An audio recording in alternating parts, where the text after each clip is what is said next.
آیا صوفیہ استنبول میں واقع ایک تاریخی عبادت گاہ ہے جو ماضی میں بطور گرجا گھر، عثمانی مسجد اور پھر میوزیم کے طور پر استعمال ہوتی رہی۔ رومی شہنشاہ اول کے عہد میں 537 عیسوی میں اس کی تعمیر ہوئی۔ اس وقت یہ دنیا کی سب سے زیادہ جگہ رکھنے والی اور پہلی مکمل محراب دار چھت رکھنے والی جائے عبادت تھی۔ اسے بازنطینی فن تعمیر کا نچوڑ سمجھا جاتا ہے۔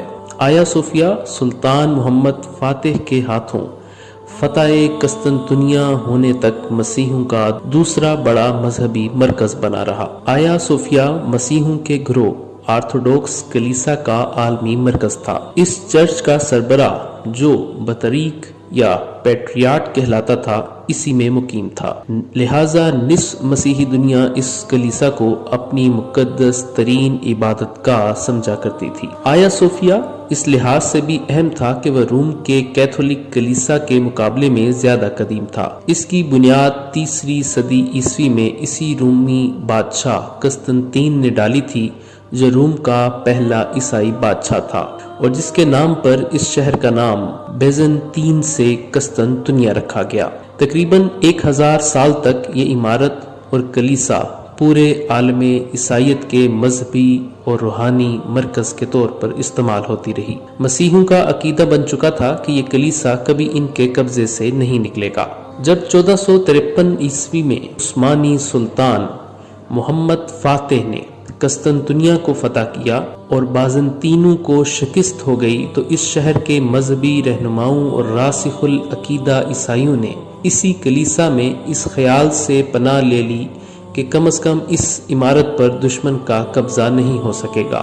اس حوالے سے مشہور انگریز مورخ ایڈورڈ گیمن منظر کشی کرتے ہوئے لکھتا ہے کہ گرجا کی تمام زمینی اور بالائی گیلریاں باپوں، شوہروں، عورتوں، بچوں، پادریوں، راہبوں کی بھیڑ سے بھر گئی تھیں۔ کلیسا کے دروازے کے اندر اتنا ہجوم تھا کہ اس میں داخلہ ممکن نہ رہا تھا۔ یہ سب لوگ اس مقدس گنبد کے سائے میں تحفظ تلاش کر رہے تھے جسے وہ زمانہ دراز سے ایک ملأ الاعلیٰ کی لاہوتی عمارت سمجھتے تھے۔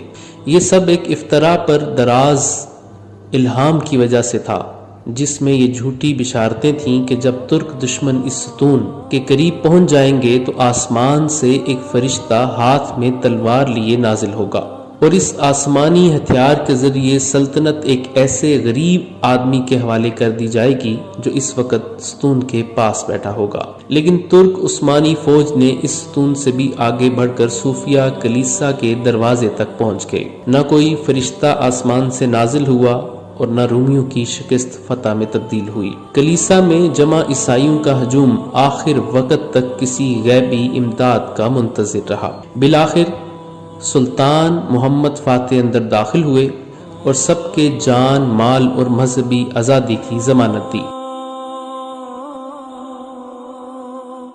فتح کے دن فجر کی نماز کے بعد سلطان محمد فاتح نے یہ اعلان کیا کہ انشاءاللہ ہم ظہر کی نماز آیا صوفیہ میں ادا کریں گے۔ اس کے بعد پہلا جمعہ بھی اسی میں پڑھا گیا۔ قسطنطنیہ کیونکہ سلطان کی طرف سے صلح کی پیشکش کے بعد بزور شمشیر فتح ہوا تھا، اس لیے مسلمان ان کی کلیساؤں کو باقی رکھنے کے پابند اور مشروط نہ تھے، اور اس بڑے چرچ کے ساتھ جو توہمات اور باطل عقیدے وابستہ تھے انہیں بھی ختم کرنا تھا۔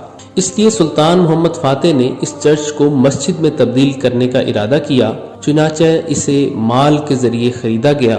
اس میں موجود رسموں اور تصاویر کو مٹا دیا گیا یا چھپا دیا گیا اور محراب قبلہ رخ کر دی گئی۔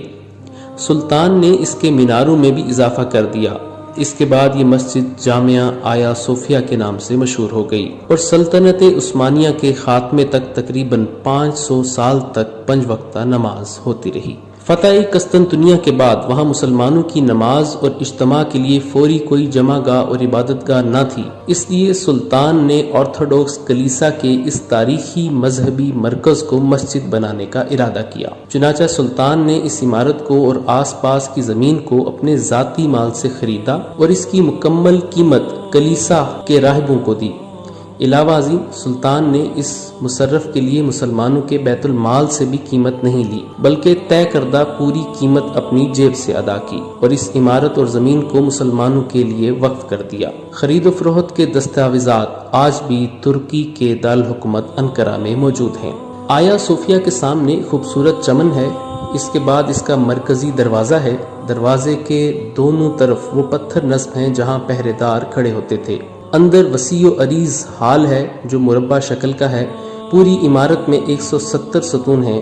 چاروں کونوں پر مسلمانوں نے 6 ڈھالوں پر اللہ، محمد، ابو بکر، عمر، عثمان، علی نہایت خوش خط لکھ کر لگایا ہوا ہے۔ اوپر چھت کی طرف بڑے بڑے خوبصورت روشن دان بنے ہوئے ہیں۔ عمارت میں سنگ مرمر استعمال کیا گیا ہے۔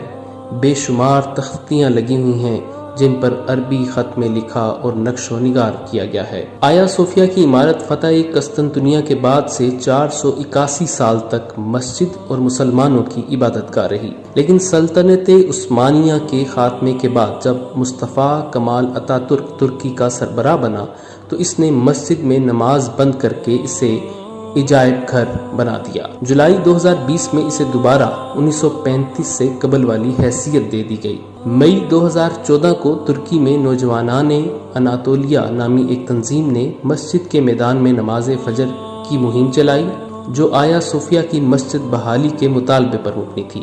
اس تنظیم کا کہنا تھا کہ انہوں نے 1.5 کروڑ لوگوں کے تائیدی دستخطوں کو جمع کیا ہے۔ جولائی 2020 کو ترکی کی عدالت عظمیٰ نے آیا صوفیہ کو مسجد میں تبدیل کرنے کی قرارداد کو منظور کر دیا اور عجائب گھر کی حیثیت منسوخ کر کے سرکاری طور پر اسے مسجد بنانے کا فیصلہ کر دیا۔ بعد ازاں ترکی کے صدر رجب طیب اردگان نے آیا صوفیہ کی مسجد بحالی کے فیصلے پر دستخط کر دیے اور اب آیا صوفیہ ایک بار پھر مسجد بن چکی ہے اور اس میں اللہ کی توحید اور بڑائی کا اعلان ہو رہا ہے۔